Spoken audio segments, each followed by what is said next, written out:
One of the most interesting questions we can ask ourselves in the beginning of the year 2018 is whether or not the internet has an effect on reality, and inasmuch as it does, whether that effect tends to be more individual or more collective. And I think the answer to the very first question is pretty obvious. After more than 20 years of the internet, it's obvious that the internet has an effect on individuals. It can affect individuals' incomes. It can affect their health outcomes. For example, if an individual happens upon some nutritional information on the internet this person was not previously aware of, this person might decide to implement this nutritional information into his or her diet, and that might get the ball rolling for all kinds of changes, be it exercise, etc. And half a year or a year later, the person's feeling fantastic and everything is good to go. So that's a very common but effective example of how the information on the internet itself might change an individual's life. But much more relevant in the current year is the question of the collective influence of the internet. And I find this a fascinating question because on YouTube in particular, but throughout the internet, there are now assembled various groups of people of particular political and sometimes religious ideologies that move in certain circles and tend to spend most of their time with each other, even if they don't agree 100% about everything. And so I think now, in early 2018, it's more relevant than ever to ask the question whether or not the internet has a collective influence. Well, I would say the brief answer, the short version, is that it sort of does, but the collective influence is the aggregate impact of many individuals forming a collective. But I think what we have not yet seen is actual collectivist movements having an impact upon reality that are based upon the groups that have formed a collective on the internet.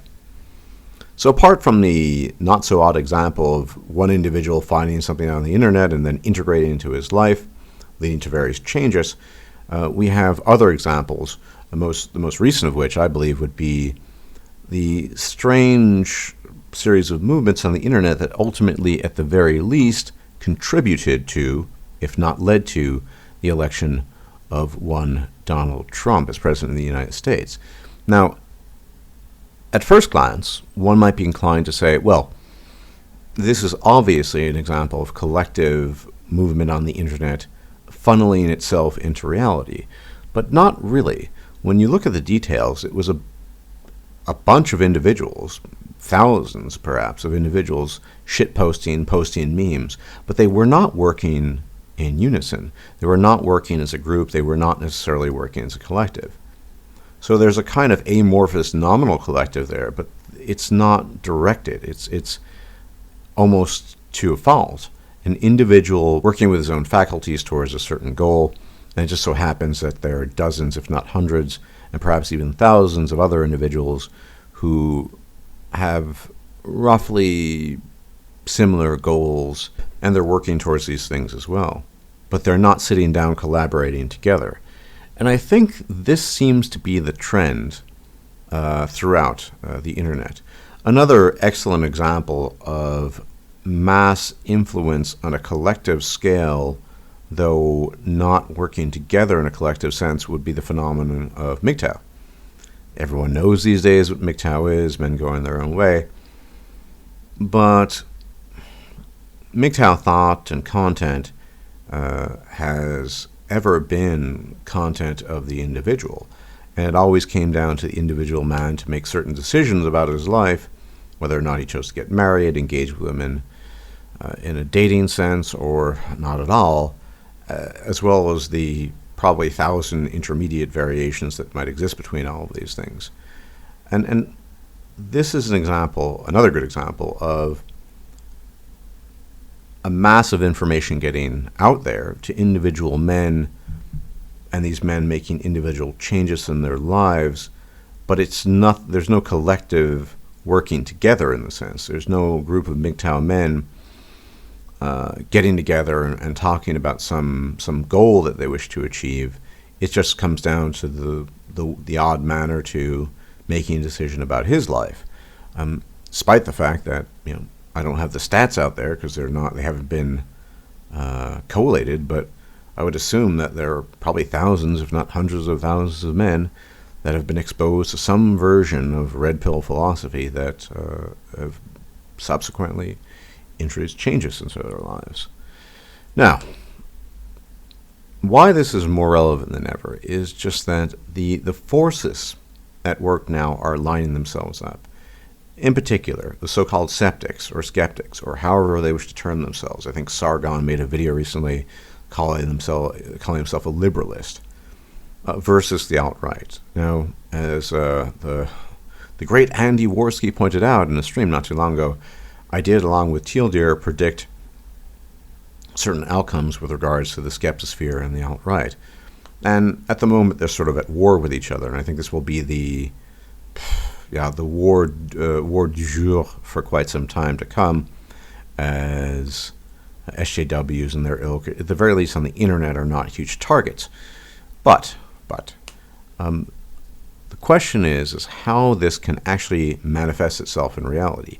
To date, virtually all the impactful things we've observed, as I said, have been a mass of individuals operating separately from each other towards some common goal, or a mass of individuals not working towards any common goal whatsoever. So the former would be the Trump affair and the meme posting and shit posting, and the latter might be MGTOW. That is a group of men just kind of doing their own thing after hearing or receiving various bits of information. But the skeptics, despite claiming themselves to be individuals, are basically moving towards the formation of some kind of group. And the alt-right already regards itself as a group, despite variations within the group in terms of viewpoint and what's to be done about the problems of the world. And it should be obvious to anyone by now that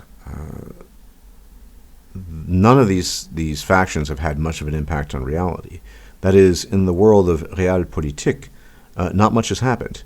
Policies haven't really changed. And yes, there are things such as in France, génération identitaire, and there's the group in Austria, I recall, I don't remember its name, led by one Martin Zerna, etc., etc. And these are sort of minor manifestations of internet phenomena, but nothing really earth-shaking has resulted from these collectives working things out on the internet and then working them into reality on the ground.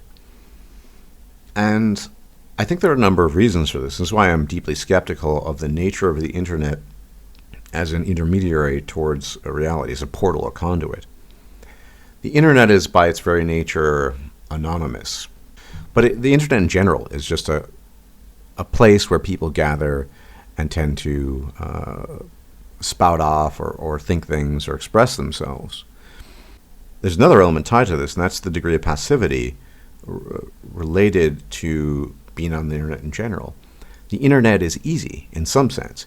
It's easy to lay your thoughts out there, especially on a Discord server or typing a message or a comment. It's pretty non-committal. Whereas getting together in a group and organizing is something that requires physical presence, requires energy, probably money most of the time too. It's not that easy to do. And thus, even if there's a will behind a collective movement to move towards a certain direction, it's much, much more difficult to effect it upon reality because it requires many more resources, namely time, energy, and money, and those are always in short supply, and people are just not willing to spend those things as a rule. There are a few exceptions here and there, but by and large, I think this is the major issue that prevents things on the internet from actually translating or being translated into reality. Another great example of the failure of this was this Kilroy nonsense, of which many people have heard. Basically, what it turned out to be is that this so-called base mama ended up absconding with a ton of money, and she's only been heard from briefly, and the whole event seems to be topsy-turvy and won't be working out. Once again, another failure of the non-committal nature of the internet to actually be affected upon reality. Unless this changes, I don't see anything fundamental in our reality, the reality we all dwell in outside of the internet, changing. What I see will be a continual renewal and analysis of individual people's lives, and that will, of course, lead to changes in their person and their goals.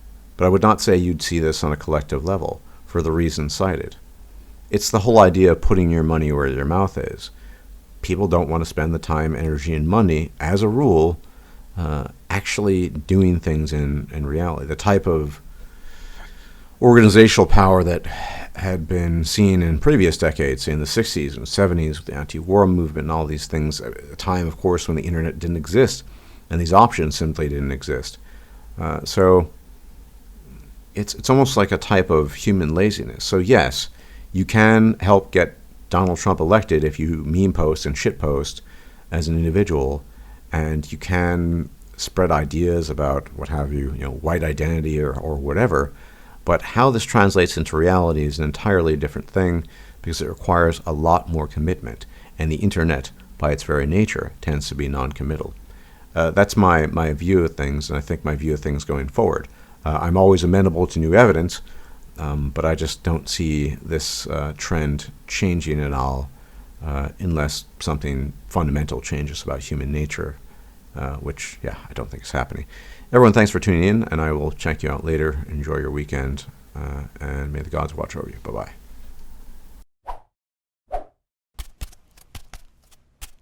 If you liked this video, please like, share, and subscribe. And if you enjoy my content, please consider making a donation or becoming a patron. Thanks for watching.